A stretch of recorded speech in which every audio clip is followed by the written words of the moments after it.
tell us about what you think is behind Trump's annexation claims, Greenland, Panama Canal, Canada, and whether or not this is something we should be paying attention to. He teased, quote, the dawn of America's golden age. By what? Increasingly discussing seizing or annexing territory from other countries, and the three that we've mentioned here. He said that Denmark should give up Greenland to the U.S.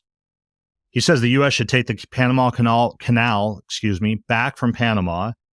And he said that the U.S. subsidizes Canada and that they don't have a substantial military. I think it's more than interesting that you note that country is militarily weak compared to us. Wink, wink. And so we should just, kind of annex it as the 51st state. Now, he also refused, in the cases of Panama and Greenland, to rule out the use of military force to take either of them. He was explicitly asked about this, and he said, no, I can't assure you on either of those two, end quote, the military force wouldn't be used. Now, what are is it just rhetoric? Yeah, probably, maybe. He's been talking about Greenland for a long time, though. This goes back to like his first term. Especially in the case of Canada, Justin Trudeau noted, and he's probably right, that the Canada comments are ways of Trump trying to deflect from the concerns about the rising costs of tariffs and trying to basically coerce Canada into doing what they want economically and so forth. All that stuff can be true, but it is still expansionist rhetoric.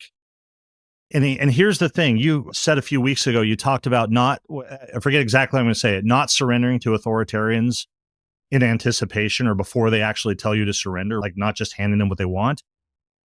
Rhetoric turns into reality when we don't challenge the rhetoric, when we let it stand or we dismiss it or we let it take root as quote unquote, just rhetoric. And the people using the rhetoric long enough start looking around and say, you know what?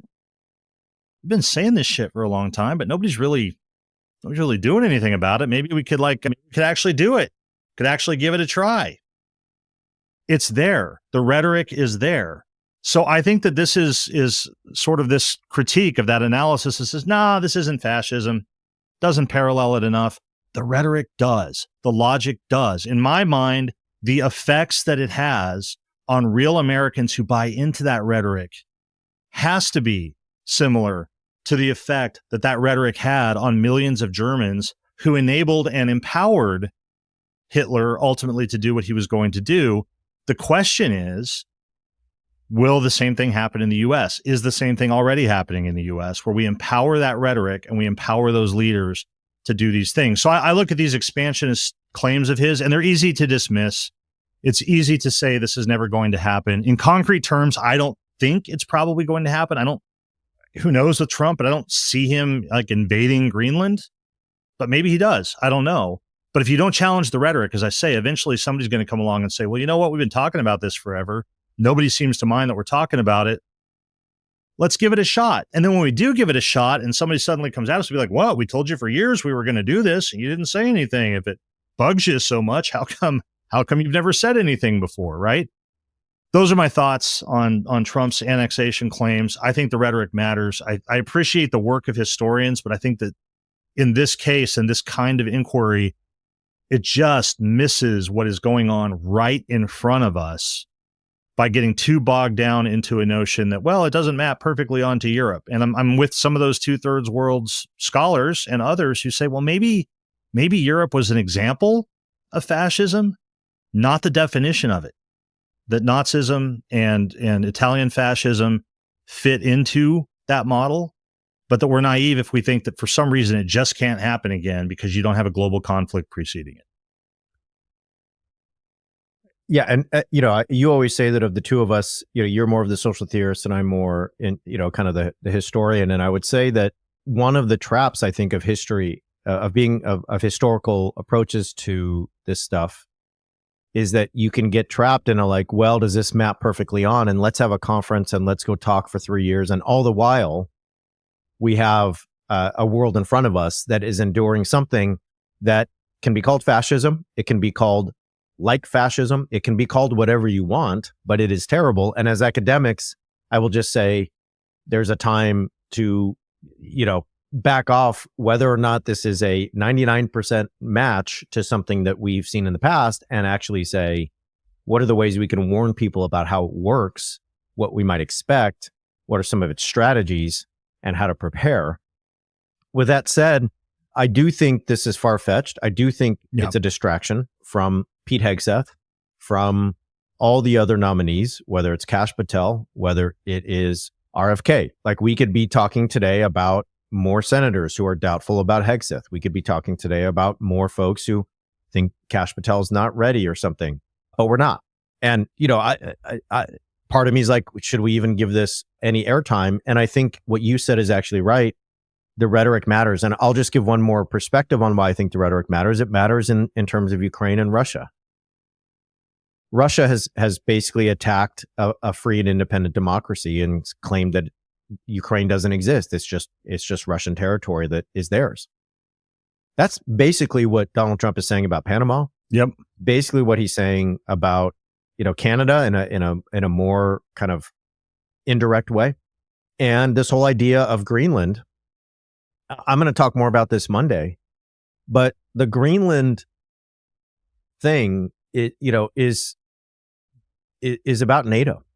Mm-hmm. Denmark is a member of NATO. And if one member of NATO is attacked, then NATO is triggered and all the members of NATO are called to defend it, except for the United States is part of NATO.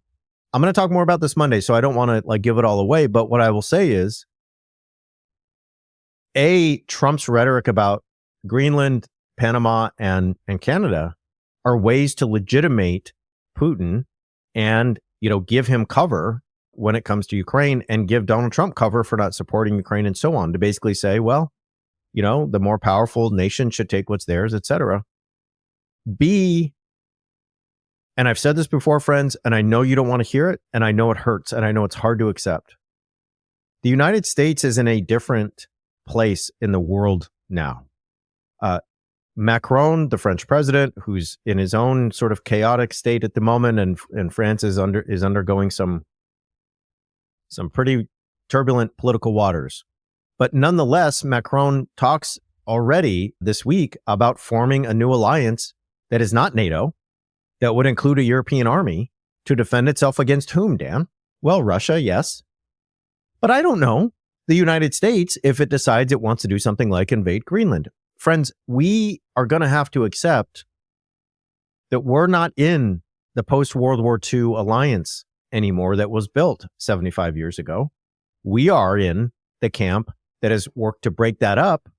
And our leader, as of January 20th, is somebody who aspires to be and wants to be in the fraternity of Vladimir Putin or other authoritarian leaders across the country, Kim Jong-un or Viktor Orban, rather than working with NATO allies and the United Nations and those who have traditionally been our kind of sister and brother countries, I don't know how you put that, across the world, whether that's the UK, whether that's France, whether that's Germany, and so on. So I think, to me, this is why this matters. I'll just say one last thing. I'll throw it to you for final thoughts on this is Donald Trump has spent his life thinking that if he builds buildings with his name on it, he will finally feel like he's done something. He's a classic narcissist who wants attention at every turn. He wants your attention. So he's going to say things that he knows will make you mad just so that you're paying attention. Like, I'm going to go invade Greenland, or we're going to make Canada the 51st state. And here we are talking about it. That's what a narcissist does. You can't really build a building in the United States, but you know what? If you're the president that buys Greenland, a la the Louisiana Purchase, if you're a president who takes back the Panama Canal or a big chunk of Canada, in Donald Trump's mind, you've done something that no president has done since when? Andrew Jackson, since when? And there's no Obama, there's no Bush, there's no Clinton, there's no Nixon, there's no Carter, there's no anybody, Lyndon Johnson or even FDR, who can claim that they went and annexed and gained more territory for the United States. That is Donald Trump's Trump Tower. The Trump territory is his Trump Tower as president. I think that's how we should think about it. Final thoughts on this one? I think just very briefly, if we want just more evidence that this is a real thing, just look at, just Musk briefly, right? The Trump surrogate / puppet master, as we've talked about, What does he do this week? He goes and interviews the leader of the far right movement in Germany. So you have MAGA very explicitly like reaching out and normalizing relations with like-minded political groups. And I just throw that out there. We could say more about it, but just to say, again, to the people that want to be like, no, this is not fascism. Just look at the parallels that are happening right in front of us. History is what is always happening. And it's taking shape in front of us, and we can't miss it just because it may not look exactly like things in the past.